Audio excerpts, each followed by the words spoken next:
Bonjour,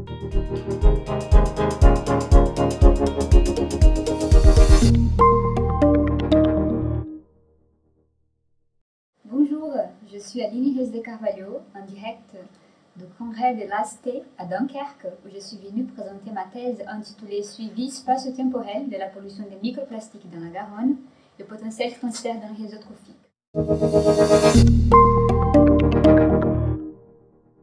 Les matériaux plastiques ont révolutionné l'industrie, mais aujourd'hui ils représentent une menace pour l'environnement.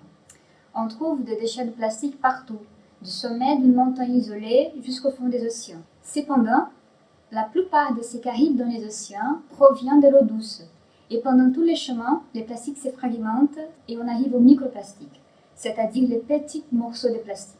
Les microplastiques peuvent représenter un macro-problème. En raison de leur petite taille, ils peuvent parcourir de longues distances et même être ingérés par les bestioles. Durant ma thèse, je me suis intéressée à la dynamique spatiale et temporelle de cette pollution des microplastiques et si les poissons consommaient ces particules, potentiellement représentant un transfert dans les réseaux trophiques. Pour cela, nous avons étudié le bassin versant de la Garonne. Avec un filamenta, nous avons échantillonné l'eau de surface dans le fleuve principal et des affluents pendant 4 saisons. Nous avons également fait un suivi lors d'un épisode d'inondation. Enfin, nous avons collecté environ 500 poissons de 20 espèces différentes. On a tout importé au laboratoire pour extraire les particules plastiques. D'abord, nous avons éliminé chimiquement la matière organique et nous avons analysé les échantillons au microscope. Chaque particule retrouvée entre 700 micromètres et 5 mm a eu sa composition polymérique définie par spectroscopie infrarouge.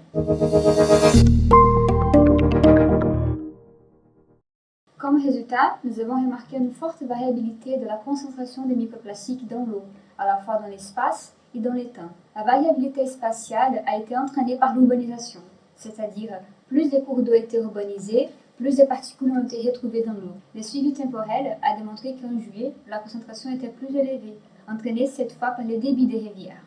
Moins les débits, plus de microplastiques dans l'eau de surface. En revanche, un épisode d'inondation peut représenter une augmentation ponctuelle de 10 fois la concentration moyenne des microplastiques dans l'eau. Finalement, jusqu'à 16% des poissons avaient des microplastiques dans leur ventre. Grâce aux analyses des isotopes stables, on a pu constater que cette consommation de microplastiques était plutôt accidentelle et qu'il n'y avait pas de transfert trophique dans la gamme de tailles des particules étudiées.